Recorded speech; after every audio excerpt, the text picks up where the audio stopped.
Meu nome é Clarice Fortecamp Caldin. Fortecamp do meu pai, né? Caldin do meu marido. E todas as minhas referências, eu entro com Caldin porque eu comecei a escrever depois de casada com ele, né? No meu segundo casamento. E eu nasci em Florianópolis, eu sou daqui mesmo, e nasci no dia do professor, 15 de outubro. E tem que dizer o ano, então eu vou dizer 1950. Às vezes eu penso que é 1500, que eu me sinto tão cansado, mas é 1950. Uma data redonda, boa de fazer conta, né?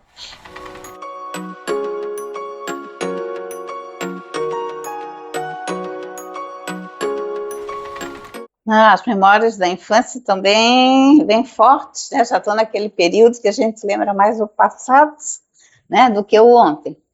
Mas começou tarde, porque eu entrei na escola com 8 anos, quer dizer, ia fazer 8 em outubro, ainda quase no fim do ano, né? Aí que era permitido, então comecei a aprender a ler com 8 anos, e aí não parei mais de ler literatura. Tudo que eu consegui, tudo que eu ganhava, né? Meus presentes, eu só pedia livros.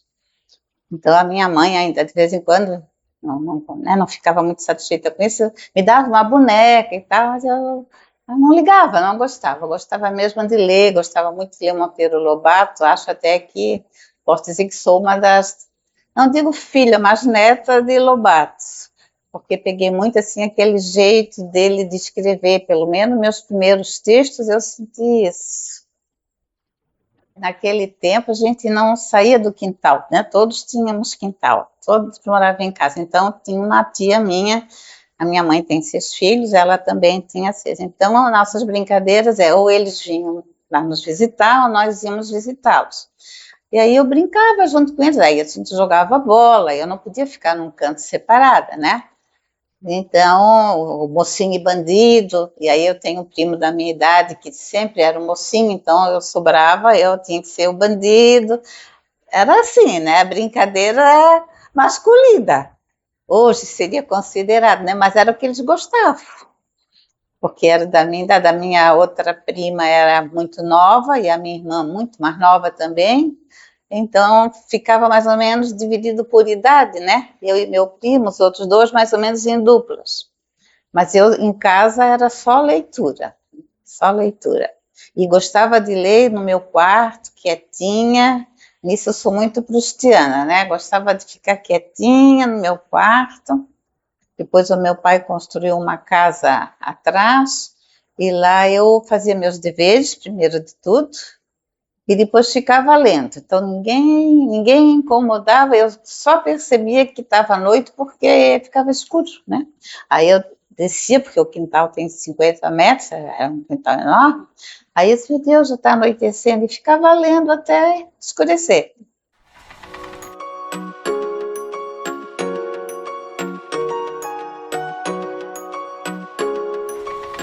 Continuou, com um pouco menos de intensidade, porque aí já tinha as leituras técnicas, né? Eu fui fazer o curso normal, assim, de contra a minha vontade, né?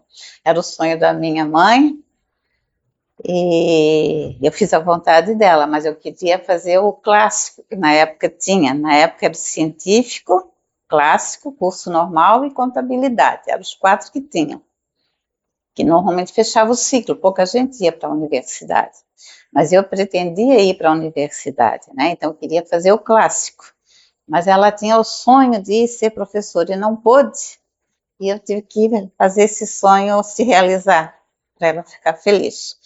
E aí eu fiz, tinha muita coisa para estudar, e aí nesse período eu não pude ler tanto quanto gostaria, né? Não pude ler tanto literatura, era mais os livros técnicos. Na minha vida chegou tudo bem tarde, sabe? Porque a minha mãe queria que eu casasse, porque eu não era assim como as outras moças de ir para bailinho. Eu gostava muito de cinema, ia com a minha avó, porque era acompanhante obrigatória, né? Então, toda a família começou a fazer pressão nela, ela com 6 filhos, todo mundo tinha muitos filhos, ela começou a fazer pressão. Então ela vai ser freira. E aí eu disse, não, mãe, eu só quero estudar, né? Eu quero estudar, eu não quero namorar agora. Não, mas tu tens que namorar. Não.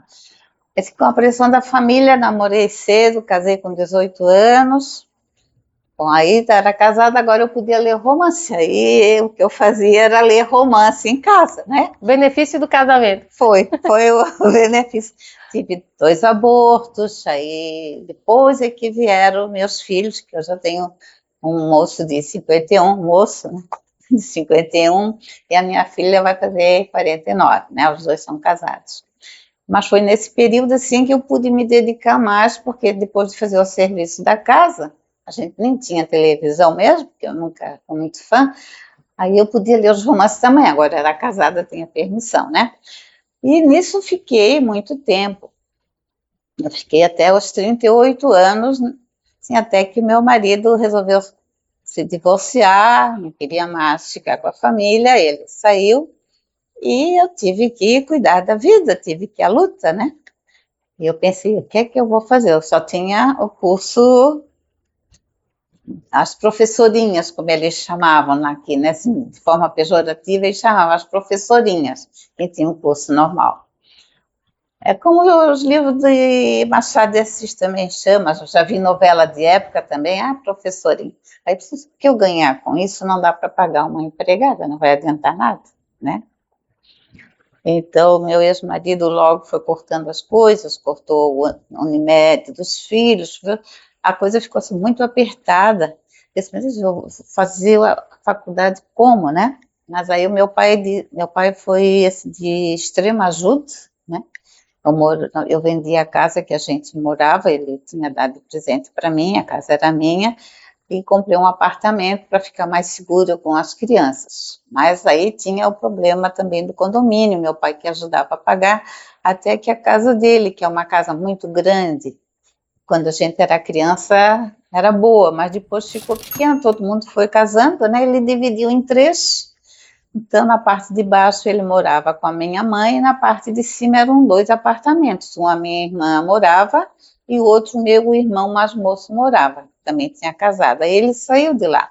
Então, meu pai me convidou para morar nessa parte, porque economizaria o condomínio, ainda ganharia o aluguel, ia facilitar. Aí foi bom, então aí eu entrei num cursinho para vestibular, com 39 anos, e junto com aquela gurizada de 17, né, 18, bagunceiros, que era uma coisa, mas tinha umas moças assim, mais ajuizada, que deu de fazer amizade, e eu ia fazer letras, que era o meu sonho, né? Era o meu sonho fazer letras na UFSC.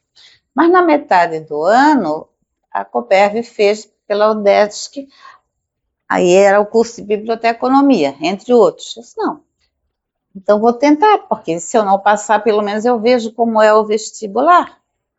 Biblioteconomia tem a ver com livros, tem tudo que eu gosto. E eu fiz e eu passei. Aí eu resolvi ficar, né? Resolvi ficar. As 2 primeiras fases são, assim, enganadoras, né? Se eu posso usar esse termo, porque é psicologia social, história da arte, né? Aí depois chega a terceira fase, já começa as técnicas. Aí caímos, meu Deus, onde é que eu fui me meter? Né? A parte técnica que eu não gosto, não é isso que eu queria. Mas eu não posso perder, né? Um ano já tinha se passado, eu disse, não posso perder, se eu não tenho tempo para perder um ano, não posso. Deixa para frente, eu ainda chego nas letras. E aí fiz o curso, me formei, fui trabalhar um ano em Criciúma, na FUCS, como bibliotecária, minha filha foi junto, depois não deu certo, assim, eu sentia muita falta daqui, não sei, a cidade é muito agoniada, é muito carvão, aquele pó de carvão, sabe, minha filha tem rinite, muitos problemas, eu voltei, trabalhei como autônoma, arrumei a biblioteca do Ministério da Fazenda, fiz alguns trabalhos assim, trabalhei como professora colaboradora na UDESC, e depois fiz o concurso da UFSC em 1995. Passei, né, passei por concurso e comecei e entrei na vaga representação descritiva do conhecimento. Lá fui eu de novo para as disciplinas técnicas, né? Mas como a gente tinha recém-chegado, era eu e mais duas professoras, se pegava muitos outros cursos. Nós corríamos a universidade inteira, a gente dava pesquisa bibliográfica, que alguns lugares compravam como metodologia da pesquisa, metodologia científica, e outros pesquisa bibliográfica. Então a gente andou por toda essa universidade, até que eu já estava assim, conhecida, e aí as coisas foram melhorando, eu fui ganhando assim, outras disciplinas, apareceram, né? O currículo mudou, aí dei uma disciplina sobre a leitura, que seria mais o meu perfil, e depois eu consegui fazer a inscrição para o mestrado, rodei a universidade toda, ninguém comprava a ideia da biblioterapia, e eu fiquei encantada com a biblioterapia em 98, na verdade, porque eu conhecia o gosto de ler, mas nem sabia que tinha um nome para isso, né? E aí, num seminário que teve, um evento dos 25 anos da UFSC, apareceu um folder lá, Biblioteconomia Cura, entre outras coisas, né? Disse, epa, é isso que eu quero. Aí eu fui atrás. Aí eu descobri a Marília veio, deu um curso aqui, eu fiz o curso com ela, até fui lá no Bahia Sul, e mudou a minha vida. Aí eu comecei a batalhar por aquilo, é isso que eu vou fazer. Tentei em letras, né, porque eu queria entrar em letras. Eles olhavam o projeto, não, eu não vou comprar, não. Isso aqui é para psicólogo, não. Aí fui lá para psicologia, se é para psicólogo, lá para psicologia. Aí eu fui para psicologia, não, agora nós estamos fazendo só experimento com ratos, debocharam de mim. A senhora quer fazer biblioterapia com ratos? Bem debochados assim. Eu disse, não, muito obrigada. Vezes, o que eu faço? Vou tentar de novo em letras. Aí fui lá de novo, apresentei de novo o projeto, mesmo projeto para outra professora, aí ela ficou meio assim em dúvida, porque inicialmente seria para idosos, ela disse, não, velho não precisa de nada, ela disse. E ela era idosa. E eu já estava, né, na casa dos 40 e pouco, também já era idosa. Se tu fizeres para criança, eu ainda aceito. Eu disse, não, tudo bem, eu gosto muito da literatura infantil. Eu só achei que não seria aceito se eu ofertasse, porque todo mundo diz no curso de letras aqui que literatura infantil não é literatura, né? Até quem oferece essa disciplina é a pedagogia para os alunos de letras, não é o curso de letras, né? Mas já que ela queria isso, para mim foi um presente, né? E aí comecei a pesquisar e estava tudo indo bem. Depois ela começou a dar para trás e ela disse, então tu vai ter que falar também sobre a função pedagógica da leitura e a função social. Puxa, mas são 3 teses, né? Aí é só assim, se quiseres, pega. Tá bom, peguei. Aí fui correr atrás, disse que não era do meu interesse, mas foi válido, né? Foi válido, li bastante coisa, escrevi.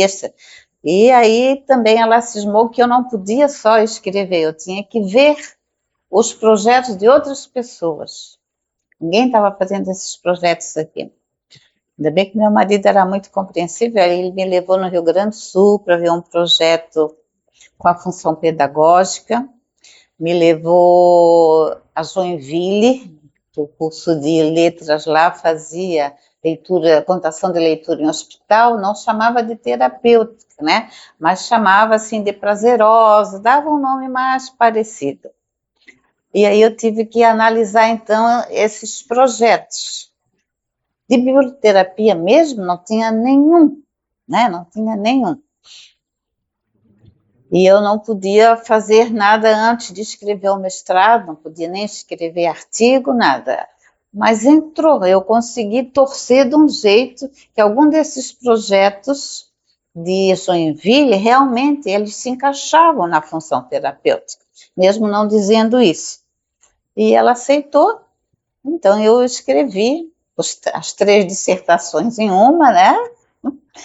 E estava tudo pronto, ela não me largava. Isso, meu Deus, mas o que é que falta? Eu paguei uma moça de letras, que já tinha feito outros mestrados, disse, dá uma lida para mim, ver o que está faltando, porque ela não me libera, eu não tenho mais nada a dizer, já estava um calhamaço, né?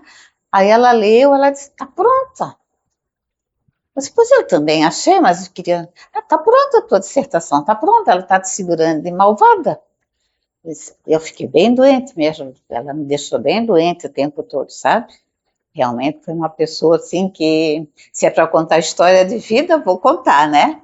Ela fazia assim, ela me ligava sábado à noite, 11 horas da noite, telefonava, nós morávamos lá no Ribeirão da Ilha, né? Aí a gente acordava assustada, e meu marido, eu disse, quer ver que é professora? Aí era ela, o que é que estás fazendo, Clarice? Eu disse, professor, estava dormindo, né? Mas como? Desde quando o mestrando dorme? Sai da cama e vai ler. Tá bem, professor. Aí desliguei o telefone, voltei para a cama. Às 5 horas da manhã ela tocava. O que é que leste? Não li nada, professor, eu dormi. Mas como? Então hoje tu vais ter que ler isso. Aí domingo inteirinho eu passava lento, né? Porque eu sei que a cobrança vinha de noite e eu tinha que dar conta, realmente. Então foi assim, foi bem difícil. Eu nunca tive furúnculo, nunca tive nada na pele, né? Até na ponta do dedo saiu furúnculo. Na cabeça tudo, eu fiquei tão tensa, né? Eu sei que tem gente que foi para UTI, tudo, sabe? Ela era assim, ela era terrorista mesmo, né? Era malvada mesmo. E então também me enganou muito, porque na entrevista ela disse, para que, né, fazer prova? O professor da universidade não devia passar por essa humilhação, já está aqui, já devia ser aceito em qualquer programa, ainda, olha como ela é moderna, né? Mas eu sei que eu consegui. E aí, convidei a banca, ela fez eu ir no Rio de Janeiro, para falar com a Yunis, a Eliane Yunis, para ver se ela aceitava, bastava um telefonema, mas ela fez eu ir lá, né? Fui lá, foi difícil, ela era muito ocupada, né? Mas fui na Casa da Memória, visitei tudo que ela mandou, né? Fotografei tudo para provar. E meu marido, meu escudeiro junto, né? Olha lá, tá. Aí ele gostou muito do trabalho e disse que viria de bom gosto, aí tá. Então, essa parte está resolvida. E teve um outro empecilho também, porque tinha pouco material sobre biblioterapia, né? Em português mesmo, assim, que a Alves e a Raton, né? Porque tem outro, tem da Scabassi, que na verdade, depois eu descobri, é uma tradução de uma americana, né? Então, eram só 2 trabalhos portugueses. Aí, o que é que eu faço? Aí fui atrás do Comute, Serviço de Comutação Bibliográfica entre Bibliotecas, né? Então, a gente tinha que, porque pelos textos em português que eu lia, tinha as referências em inglês. Era a única coisa que me levava para esse caminho. Aí eu pedi, a gente tinha uma fichinha, então a gente dava o nome da pessoa ou pessoas que escrevesse, o título do artigo, a revista, volume, número, página, fazia a referência completa e entregava. E esperava. Ali uns 15 dias a gente ia ver na biblioteca se tinha chegado alguma coisa. Depois foi melhorando o processo, depois eles começavam a telefonar para a gente pagava bem pouquinho, né, mas era demora, né? E tinha também tese. Aí tinha a tese das Schrott's, quando eu vi, eu preciso dessa tese. E aí as bibliotecárias não conseguiram pelo Comute, e uma cunhada minha na época disse, não, tu vais ter que comprar um cartão internacional, que era uma coisa assim do outro mundo naquela ocasião, para poder comprar a tese pela internet. Aí eu fiz o cartão, ela me intermediou, porque ela é professora de inglês. A tese não estava à venda à disposição, só a segunda, se eu quisesse. Aí falei para a professora, não, a segunda eu não quero, eu quero a primeira, tens que conseguir a das tiroides. Meu Deus, como é que eu vou conseguir se não está disponível, né? Aí, nessa ocasião, o universo contribui, Deus ajuda, né? Nessa ocasião, o meu irmão, que é pediatra, foi com a família para lá. Essa tese estava em Berkeley, foi para uma cidade perto e tentou contato com a biblioteca de Berkeley para tirar xerox.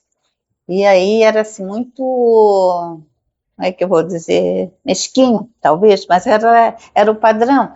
Por semana, por dia, era 3 folhas, ele não podia ir lá todo dia, ele só podia ir uma vez por semana. Aí a tese tem 349 folhas, porque é frente e verso.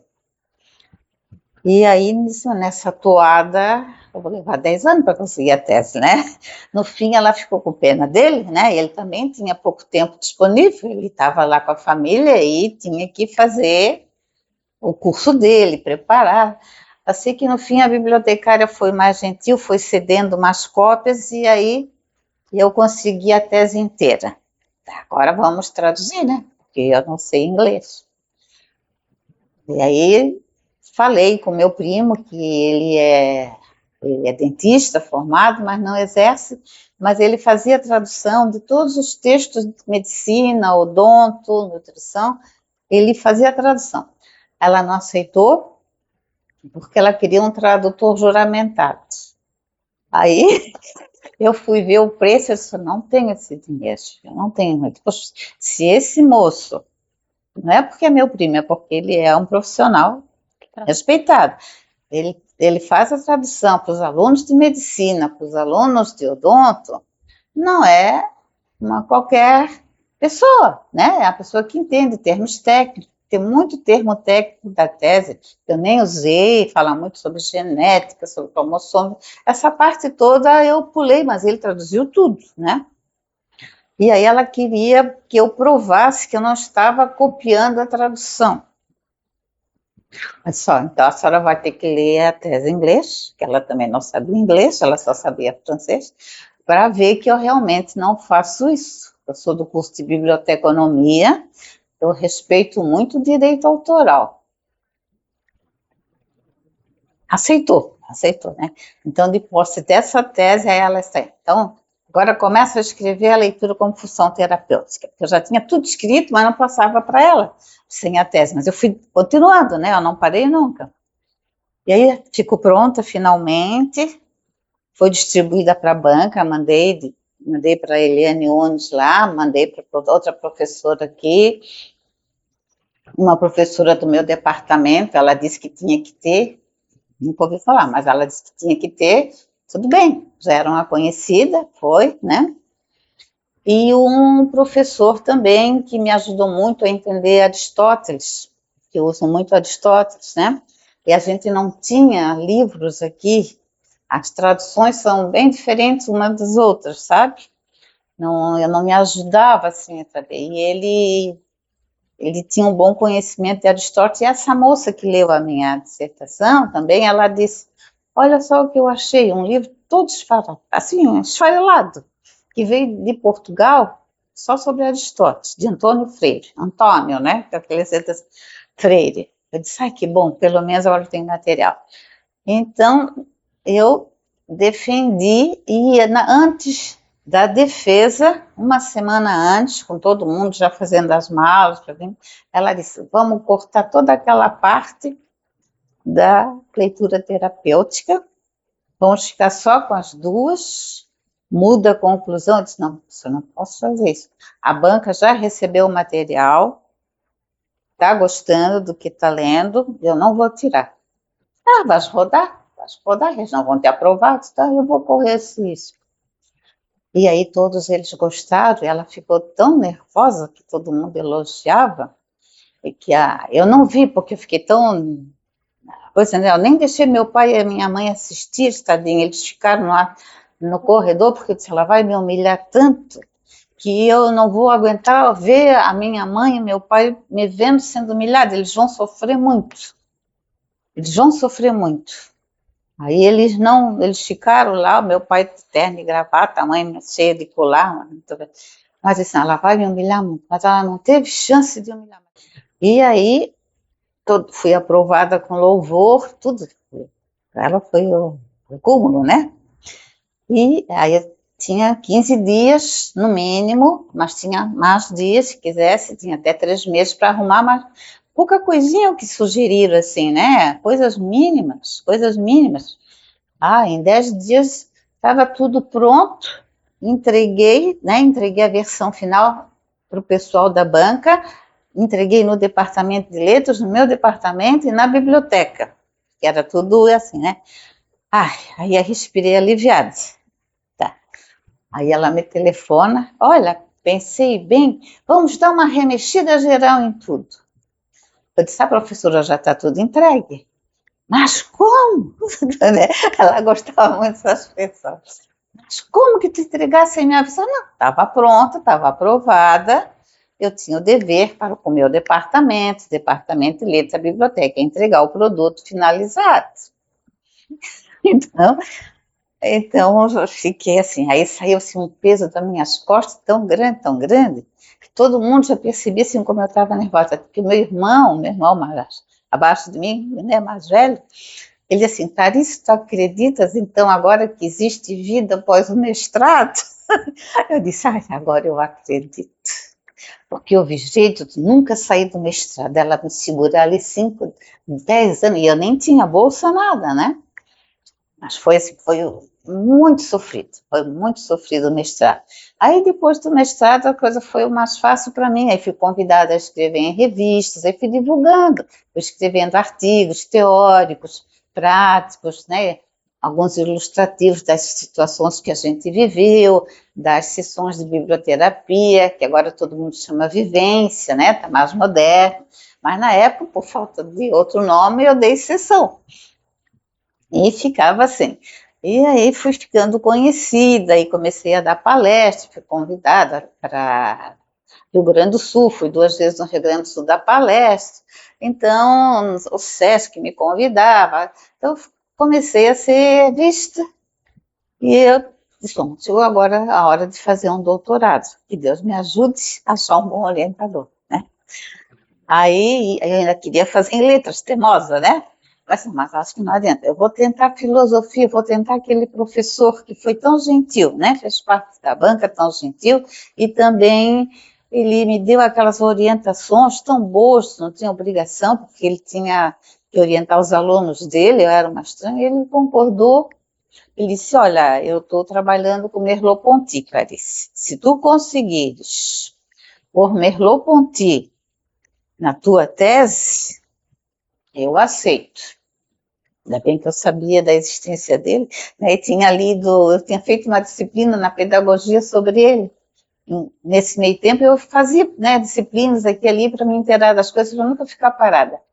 Aí eu já sabia, tinha me agradado também da fala dele, né? Já tinha pegado o jeito dele, porque ele também é capcioso. Não sei se tu já lesse Merleau-Ponty. Mas se tu pegar o livro dele, ele dá uma afirmativa. Aí ele leva 5 folhas provando que aquilo é verdade. Ele te convence. Ele te convence. Diz, como é que eu nunca pensei nisso? Como é que eu nunca vi desse jeito? Aí depois, na 6ª folha, ele diz, isso é uma falácia. Agora eu vou dizer, na verdade, o que é. Eu disse, mas que danado, né? Que danado. Então, aí depois eu fui ficando mais esperta, quando ele começava assim, eu já pulava, né, já procurava onde é que ele dizia que não era bem assim, já peguei a manha, e aí, mas ele é assim, uma inteligência, né?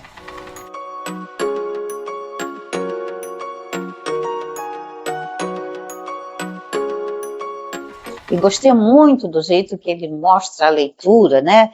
Eu também sempre achei que a leitura fosse corporal. E nunca ninguém teve coragem de dizer isso. E ele provou que a leitura é corporal, né?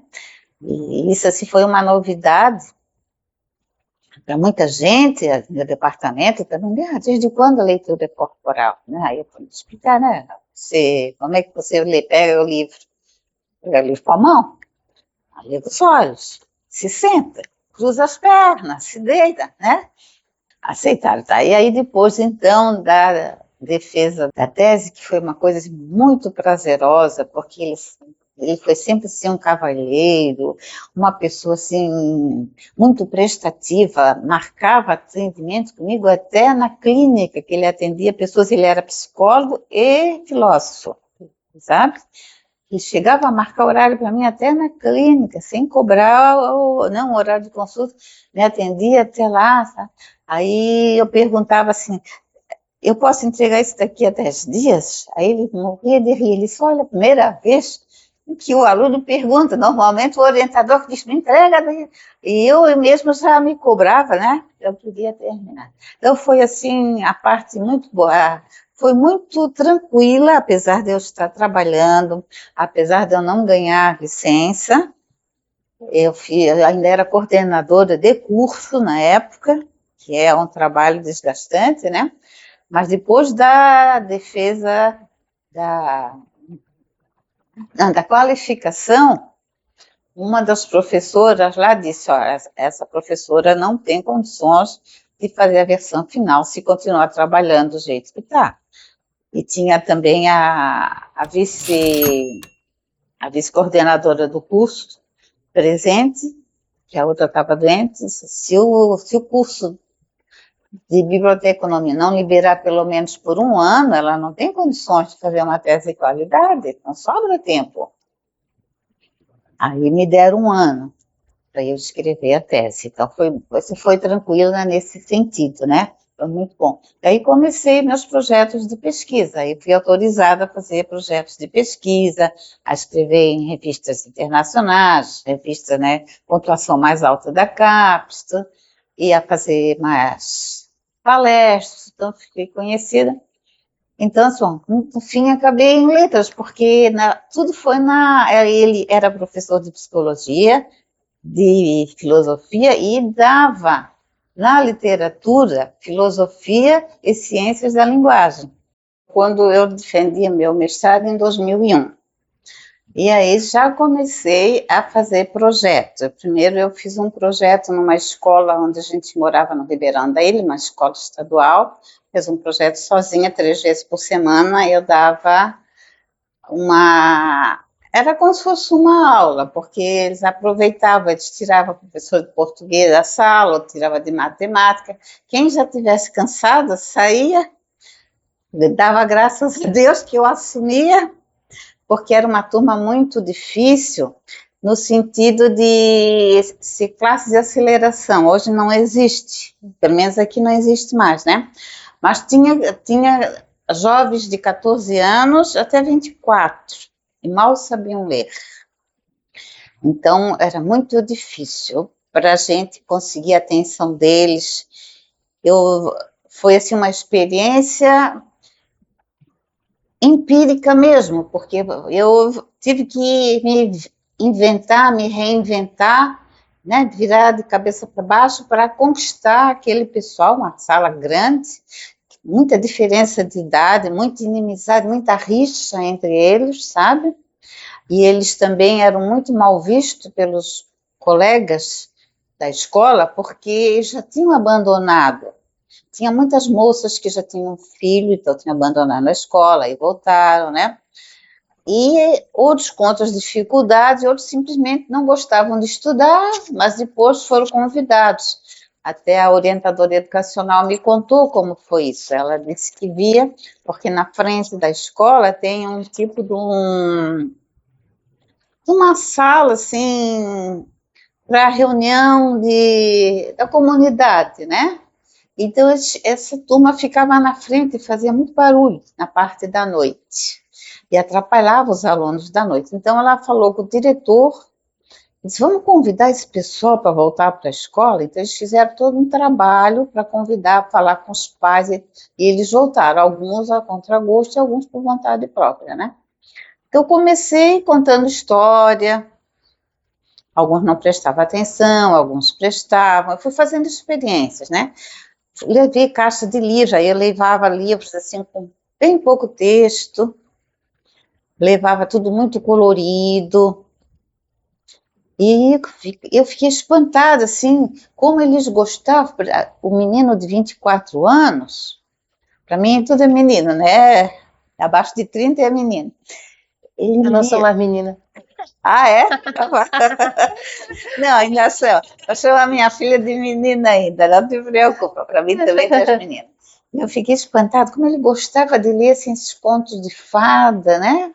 Achava interessante, eu acho que ele nunca teve oportunidade, não conheceu, não poderia ser só porque o texto era curto, porque tinha outros, tinha de bicho, tinha tudo, né?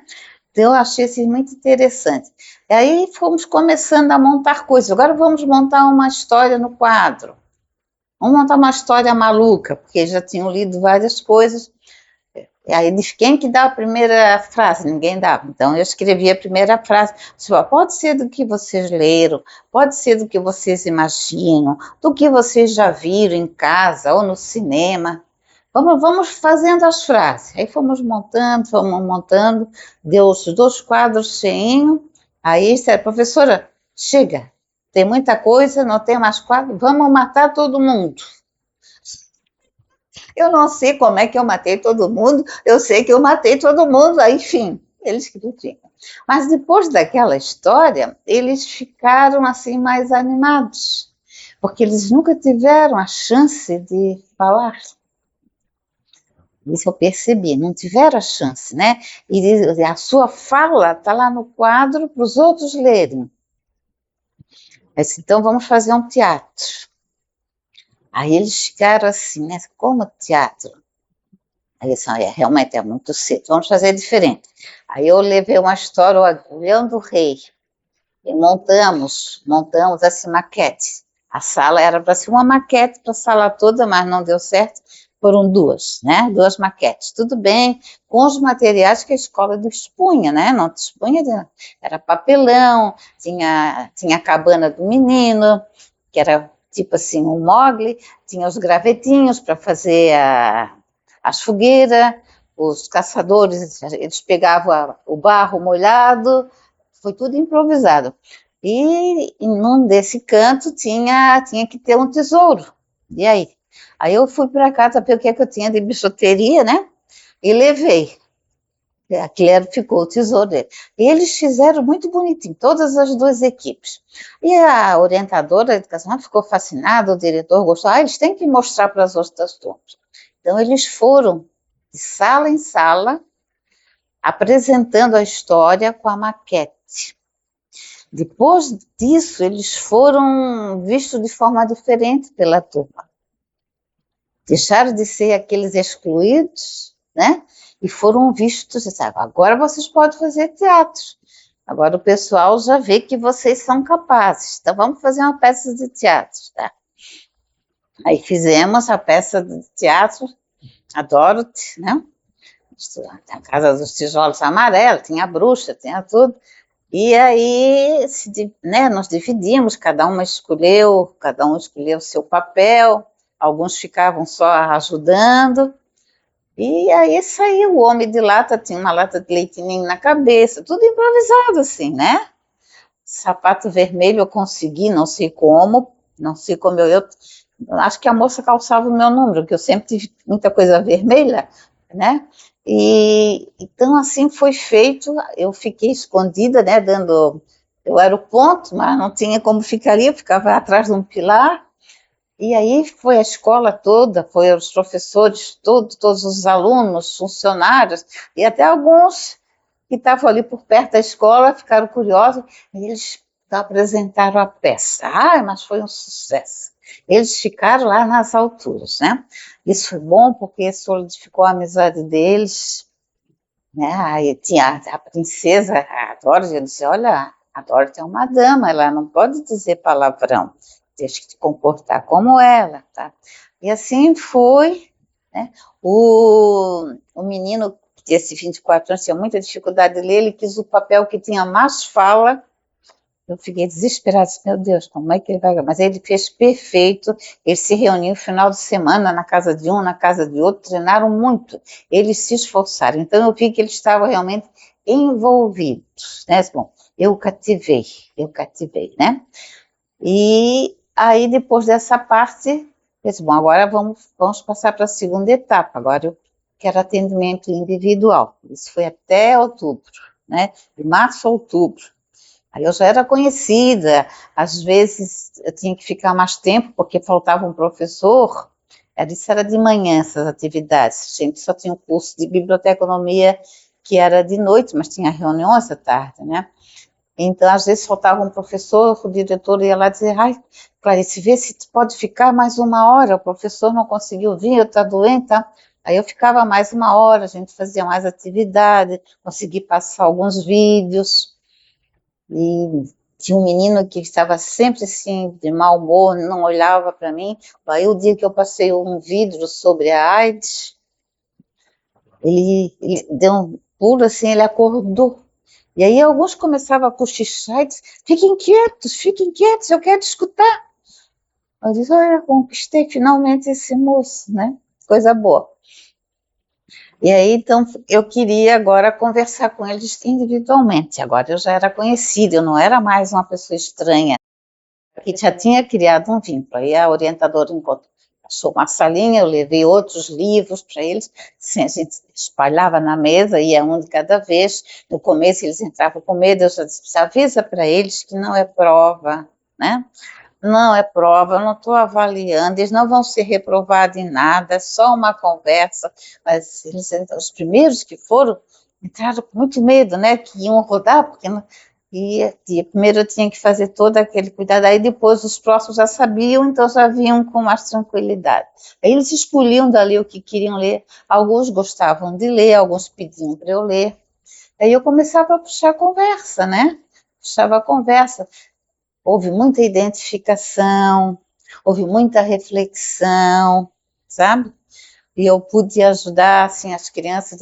Uma menina que ela dizia, ela era grandona, né? Ela sentava atrás, ela dizia, eu não enxergo nada, professora, eles não me põem na carteira da frente, eu não enxergo nada. Aí eu falei com a direção da escola, ele conseguiu uma consulta médica para fazer um óculos para essa menina, né? A outra disse, eles querem que eu me reúna no fim de semana com os outros colegas para me entrosar, mas eu não tenho roupa. Então, são coisas que fazem diferença para um adolescente, né? Então, eu disse, aquela menina tem dificuldade de roupa, talvez a gente possa dar uma ajuda. Então, desse jeito, as meninas me abraçavam, agora eu tenho uma amiga, agora eu tenho uma amiga.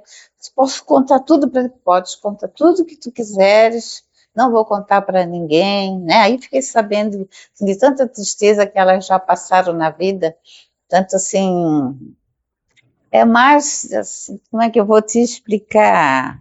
Casos amorosos que não deram certo, né? Era mais nesse sentido. Não tinha assim, muito problema com pai e mãe, não tinha, né? Era mais questão de namoro. Os rapazes já tinham umas rixas entre si, entre os irmãos ou entre os outros. Também consegui matizar, eles expunham tudo. Aí eu dava sugestão, como eles poderiam agir, né? Quem sabe, vamos jogar bola junto, tente jogar sem dizer palavrão, sem dar calço no outro, faça uma experiência, vê se dá certo e tal.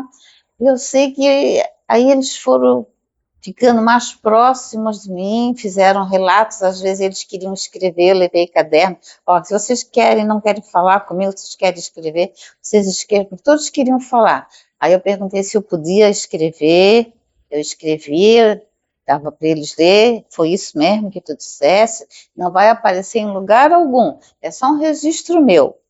Não, é isso mesmo, professora, porque isso me deixou tão aliviado, eu nunca pude contar isso para ninguém. Então, foi assim, na base da experiência, né, meu mestrado. E depois fiz outro projeto no hospital. Esse projeto foi bem complicado, porque a gente ia fazer no mesmo ano, 2002, e aí apareceu uma greve de 6 meses da UFSC, funcionários e professores. Então, a gente começou bem, começamos com a ajuda da psicóloga, que deu tipo assim, umas orientações, como a gente podia agir, porque tinha crianças assim muito doentes, tinha uns casos muito tristes, né? Então, nunca demonstrar, assim, receio de pegar doença. Acho que tem umas crianças que tiravam muito mal, não demonstrar nojo, né? Nunca ir de roupa branca, sempre roupa colorida, porque as crianças associavam roupa branca com injeção. né? Não ir com um brinco grande, com pulseira que faça barulho, nada, né? E, e a criança ia pedir bala e doce, a gente não levasse nunca. Então, ela deu as orientações. E ela tinha também 2 estagiárias de psicologia que ajudavam a coordenar os primeiros trabalhos. Isso foi por meio de um curso de 80 horas, porque o departamento não comprou a minha ideia sem vez, né? Então, eu criei esse curso, aí foi aprovado como um projeto, e deu certo. Aí são alunos de qualquer fase do curso. Então, tinha da primeira até a 8ª.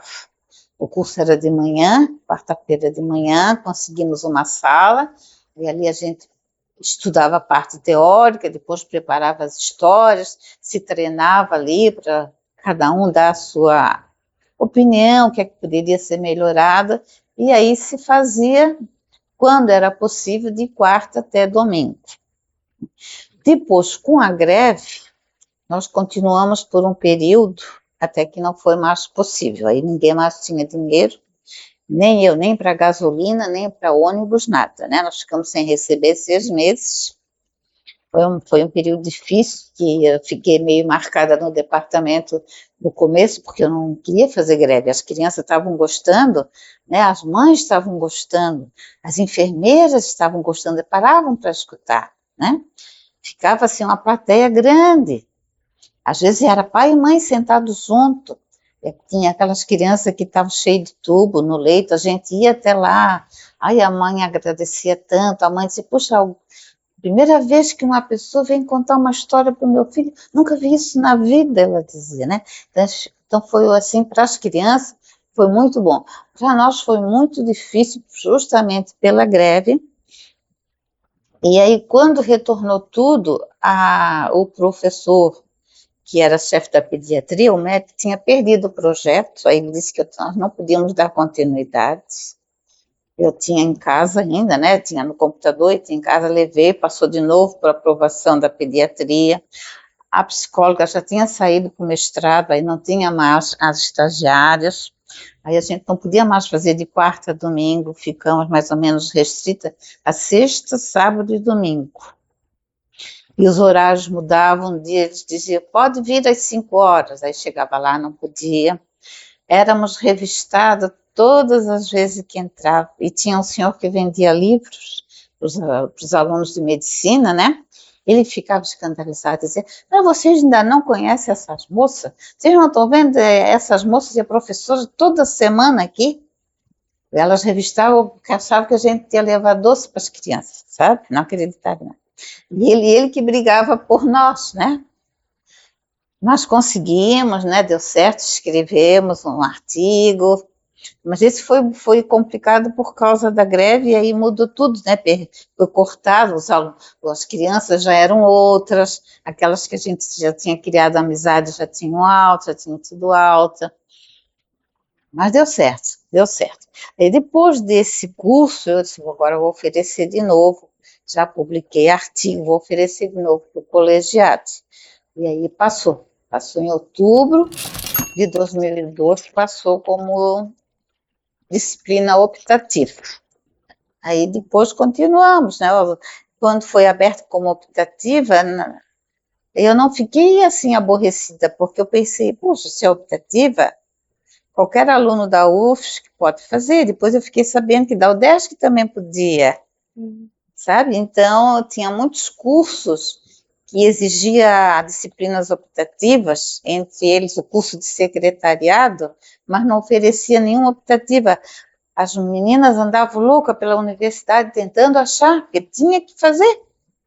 Aí descobriu, então eu tive muita aluna do curso de secretariado, do curso de história, do curso de pedagogia, do curso de física, tive um aluno, e depois soube que tinha estudado já com meu irmão, já tinha sido formado em engenharia elétrica, e foi lá fazer, gostou, fez a apresentação dele maravilhosa, tudo em equipe, né? Mas se doou, como ele brincou com as crianças, a gente foi lá numa escola da Coloninha, isso ficou marcante porque aluno da física, a gente espera assim, aquela austeridade, né?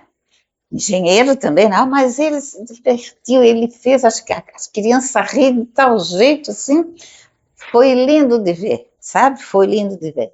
E nas escolas, normalmente, a gente canalizava para uma faixa etária, para uma turma que tinha autorização, mas aí outras iam e pediam, aí a gente voltava, né? Às vezes fazia no mesmo dia 2 apresentações, porque as crianças das outras turmas ficavam tudo na janela assim espiando, dava uma peninha, né? Então fizemos muito em escola, até que chegou alguma ocasião em que elas não conseguiam mais, que todo mundo trabalhava. No serviço eles não davam mais autorização, a não ser que tivesse o selo real, né? Então tinha que ter a minha assinatura como professora da disciplina, a minha assinatura como professora de estágio, na época eu era coordenadora de estágio, a assinatura do chefe de departamento, tudo com carimbo, né? Tudo com carimbo. E eu tinha que fazer, além disso, um ofício explicando para o chefe, né, delas o motivo, por que era importante fazer aquela atividade, senão a moça não se formava e tal. Aí ficou muito difícil, a gente começou a fazer sábado e domingo. Aí tivemos que deixar um pouco as escolas e ficar em hospital, que é onde se permitia. Então era tudo assim, em vista das circunstâncias. A gente ia adaptando, né? E hospital era complicado, porque tinha bebezinho e tinha crianças de até 12 anos. Então, que história vai ser adequada, né? Uma criança de 2 anos e outra de 12, 13 anos. Então, a gente tem que ter alguma carta na manga. Então, já se tinha 3 histórias preparadas para ver, né? Então, a dificuldade no hospital também foi essa. Faixa etária muito diferente. Mas, de modo geral, eles gostavam, né? Gostavam muito. A gente acompanhava com música, uns tocavam violão, outros tocavam flauta.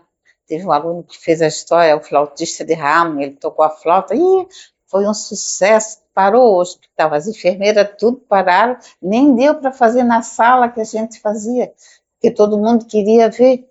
A gente teve que ficar num corredor no alto para todo o pessoal ver, que tem aquelas partes de escada, assim, né? Não sei se você conhece aqui o hospital universitário. Tem uma parte assim que tem um hall embaixo e tem uns corredores em cima. A gente teve que ficar nessa parte da flauta, no corredor em cima, e eles ficavam todos embaixo olhando. Então era muito interessante. Os alunos muito criativos, como eu descobri artistas. Teve uns que fizeram um livro de mais de 1 metro, com a história. Então, os personagens, tudo colagem, assim, com coisas que brilhavam, sabe? Tinha a coroa brilhante, o vestido azul cheio de coisas, mas eles eram tão caprichosos, assim, faziam com tanto gosto o cenário, né? Tivemos muita dramatização, mas era tudo muito caprichoso, e o cenário ficava na escola, a gente deixava, né? A gente deixava.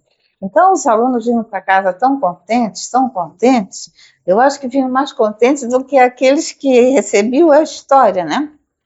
E tudo entrava na brincadeira, até o improviso, porque eu dizia para eles, olha, em qualquer coisa que aconteça, improvisam, porque ninguém sabe como vocês vão fazer a história.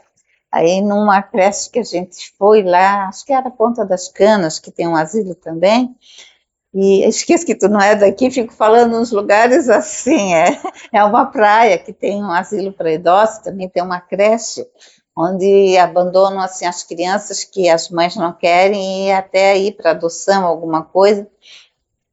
Então tem nenenzinho na caminha e tem crianças até 5 anos. E aí foi feito os porquinhos e o lobão, né? Essa história fazia um sucesso.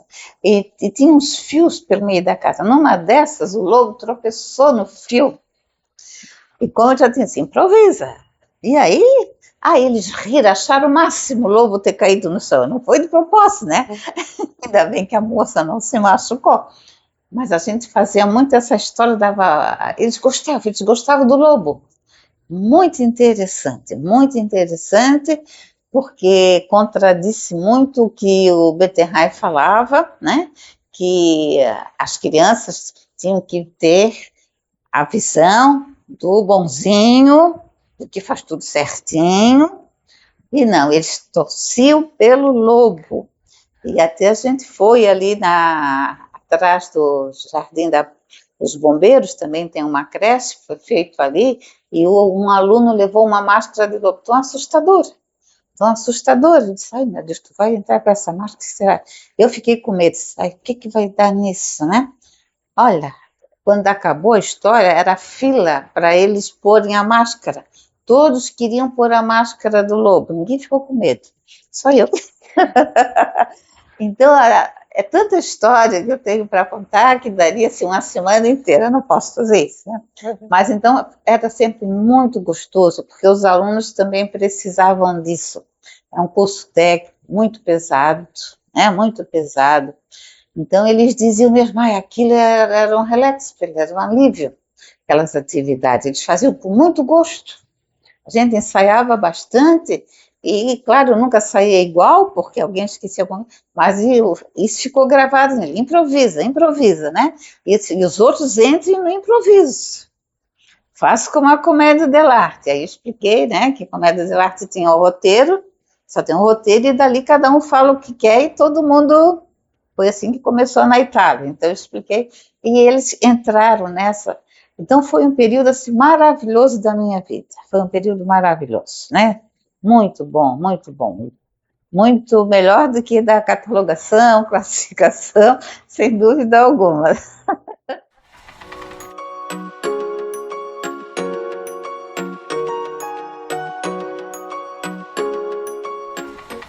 O desafio maior era da própria instituição, porque a gente nunca ia assim, de surpresa. Primeiro se verificava a possibilidade, né? Se fazia um pré-projeto, se apresentava, o pré-projeto com tudo, com a metodologia, a história a ser contada, se ia ser lida, dramatizada, quantos iriam participar, não teria custo algum para a escola, não ia interferir no conteúdo, tinha que ter uma conversa antes com a professora, porque ela sempre puxa para o lado didático, né, natural, da pedagogia.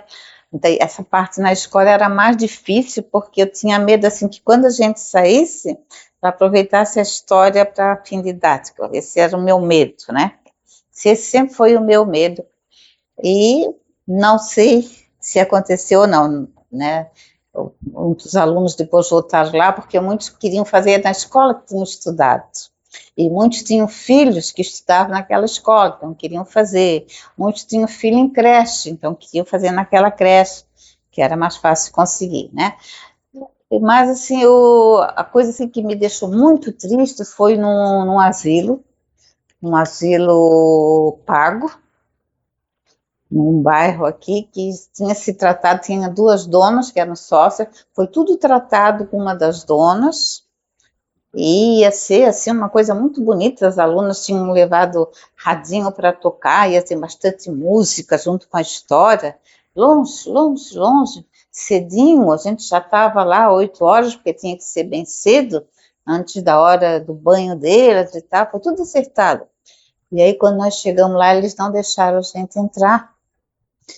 Aí eu perguntei se pelo menos eu poderia entrar para falar com a responsável. Muito custo, ela deixou. E aí ela disse que não ia permitir porque a sócia não tinha combinado com ela. Só que nesse meio tempo eu percebi a verdade por trás disso. Os idosos estavam assim jogados às traças, mosca, mosca, mosca na cozinha. Um idoso ajudava o outro a comer, o outro abanava a mosca, sabe? Então era por isso que ela não queria deixar que a gente entrasse. Não é porque a sócia não avisou, né? Aí isso me doeu muito.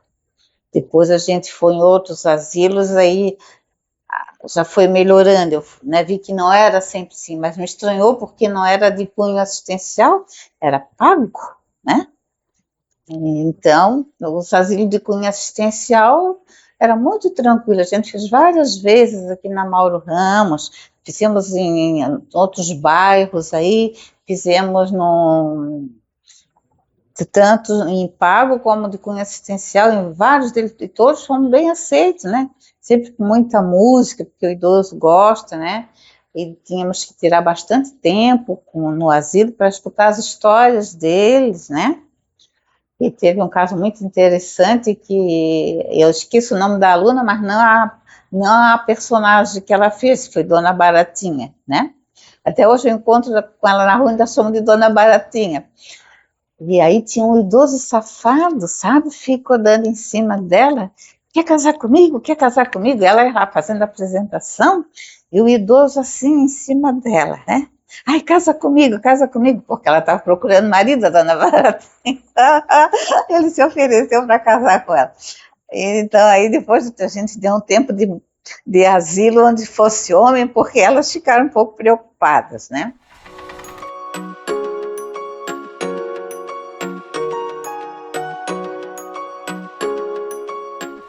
Nós fizemos em condomínio, também foi muito bom. Não sei se eu posso contar uma experiência. Teve um aluno que não se sentia muito à vontade para fazer nem escola, nem hospital. Ele perguntou se podia fazer no condomínio dos pais, que era um condomínio de idosos. Tinha o salão de festas, podemos fazer. Aí ficou combinado que cada aluno levasse um idoso. Tem gente que levou tia, tem gente que levou uma vizinha, e ele convidou os pais. E todos do prédio foram convidados, mas só as mulheres aceitaram. Os homens, os maridos, não quiseram. Então ficou só a mulher. E a gente fez crachá, todo mundo botou, porque para poder conversar, sem estar perguntando 500 vezes, né? Como é teu nome mesmo?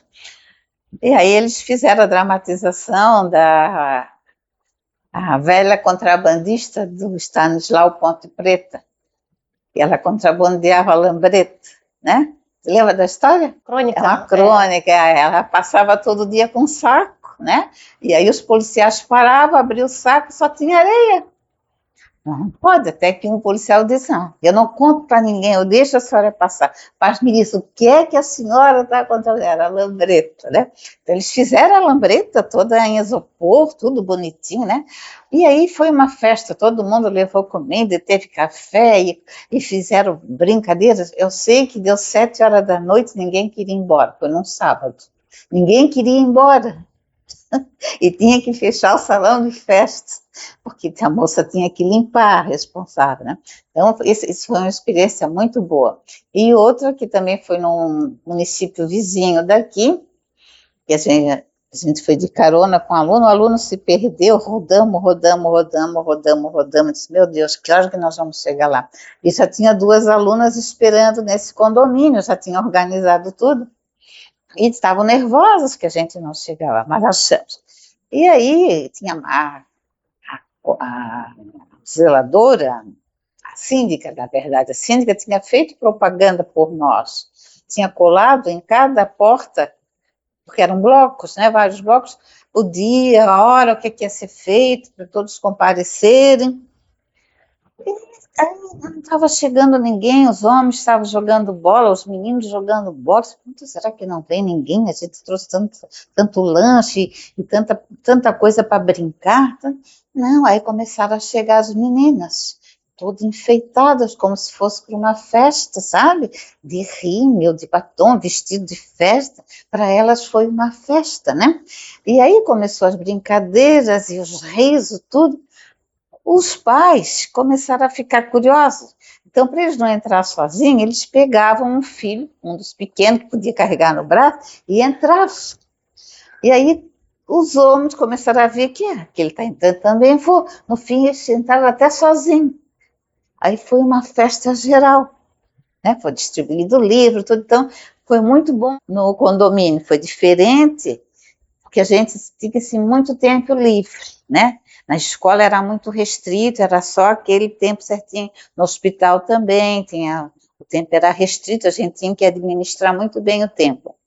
Nos asilos era mais fácil se a gente fosse depois do café da tarde deles, que era às 4. Alguns 3h30, e a gente se formava, então se a gente chegasse antes, tinha que esperar. E aí depois podia ficar um pouco mais, 1 hora e meia, mas a gente nunca passava de 1 hora, porque cansa, né? O idoso cansa com muita facilidade. Mas nesses condomínios, assim, foi muito bom, porque a gente ficava a tarde toda, e todo mundo queria continuar brincando, e falando de história, e contando que já tinha lido, sabe? Foi muito bom.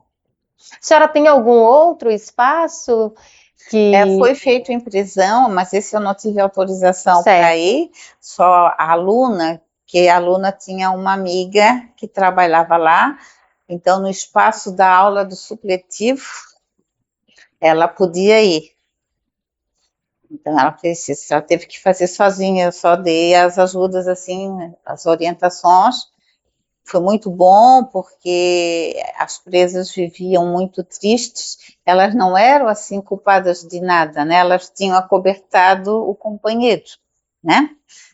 Então, não eram perigosas, nada, não eram ladras, não era assassina, não era agressora, nada, mas elas tinham acobertado a presa, né? E, então, elas não tinham nem vontade de sair da cama, era uma dificuldade para ir à aula do supletivo.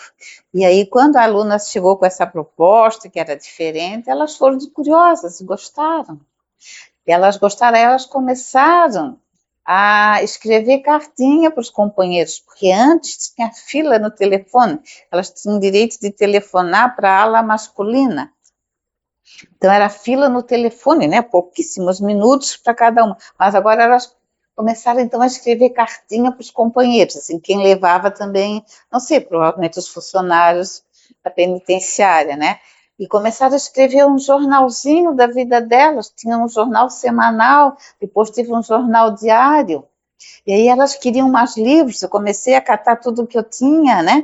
A minha mãe tinha muito romance também, já fiz uma limpeza lá, e ela também tinha, então a gente conseguiu, até com colegas também, ela formou um acervo lá. E mesmo depois de terminar a atividade, ela continuou por 6 meses. Ela gostou tanto que ela levou adiante 6 meses.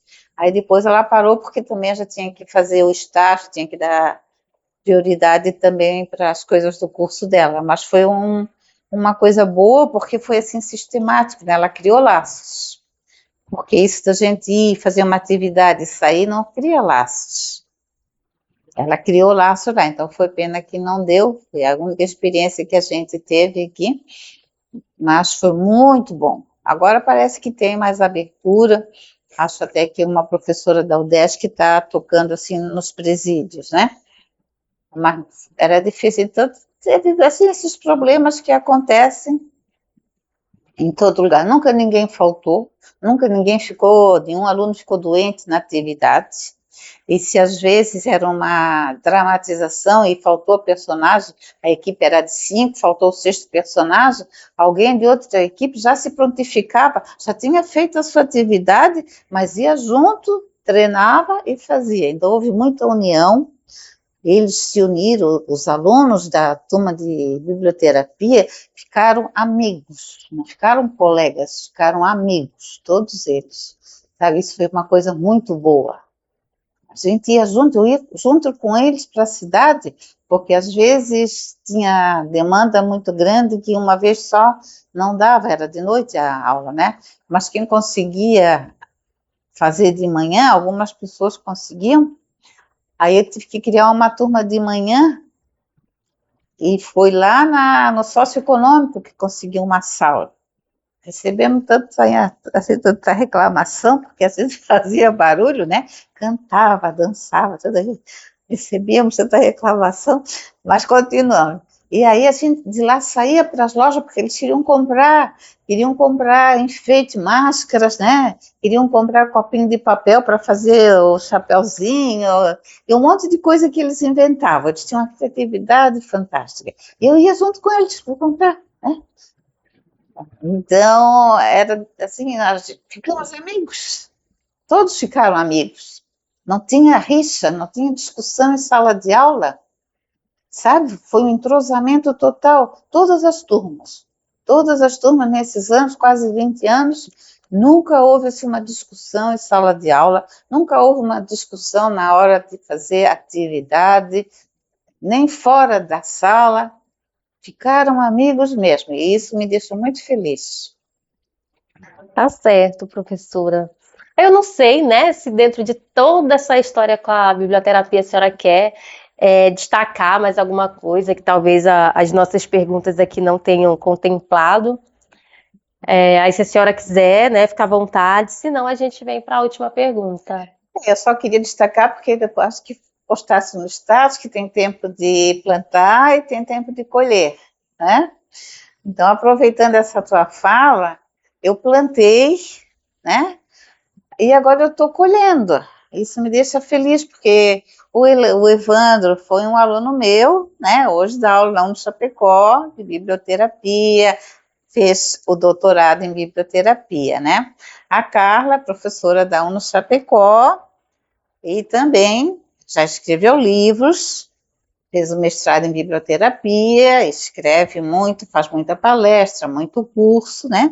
Então, agora eu estou colhendo por meio deles, né? Eu vejo que quanta gente está se envolvendo, então, passou o meu momento de plantar, agora é o meu momento de colher, agora eu não tenho mais aquela força, né? Aquele ânimo todo, aquela disposição que eu tinha, né?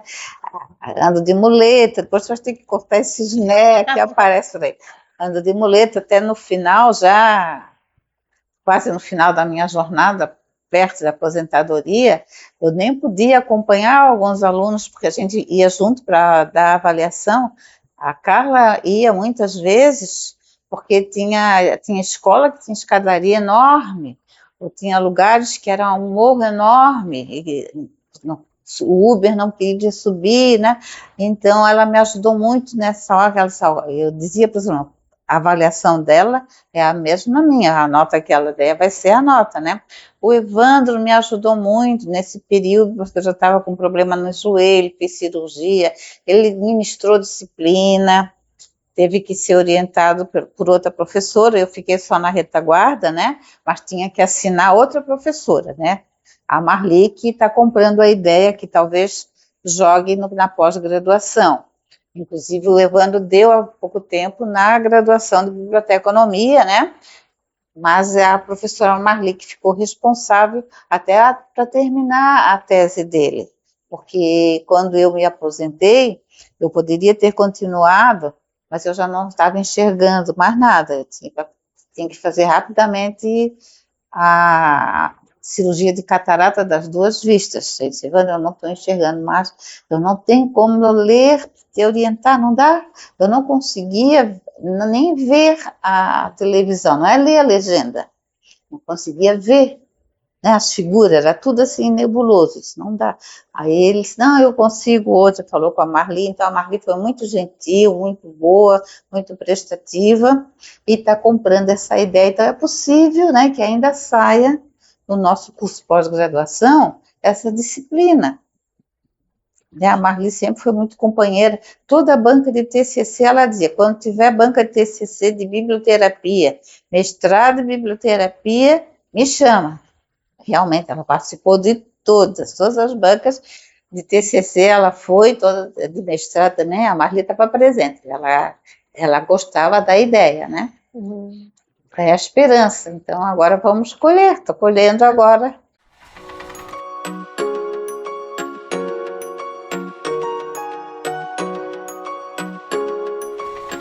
Eu relutei muito, né? Eu relutei muito quando tu me convidaste, porque eu estava assim num período de muita depressão por causa do joelho, que não melhora. Eu fiz a cirurgia em 2017, já era para estar correndo por aí, né? E todo de muleta ainda. Então eu estava muito deprimida, eu não quero aparecer com aquela cara sofrida, né? Mas depois eu venci, eu tenho que vencer, eu tenho que conviver com isso, né? E depois que eu comecei a contar as coisas para ti, foi tão gostoso, eu estou tão emocionada, tu não sabe, mas eu estou chorando. É que o óculos disfarça, né? Mas eu estou chorando assim de felicidade, de relembrar um tempo assim tão maravilhoso da minha vida. Ter elaborado a disciplina, ter posto prática, né? Ter divulgado. Foi uma coisa assim tão boa para mim, me fez tão bem, não só para mim, fez bem para tanta gente, que isso assim me consola dos males, né? Esses males que eu estou passando agora, porque eu penso assim, ela não morreu, a biblioterapia não morreu, né? Ela foi divulgada, ela está dando fruto, parece assim uma árvore tão frutífera, cada vez aparece mais fruto, mais fruto. Então, eu fiquei muito emocionada em lembrar tudo isso, né? mas de um jeito bom, né? De um jeito bom. Estou muito feliz de ter podido rememorar contigo uma pessoa que gosta tanto da biblioterapia, que está fazendo um trabalho tão bonito. Eu fiquei feliz de poder fazer a minha parte e contar um pedaço da história, que é muito comprida.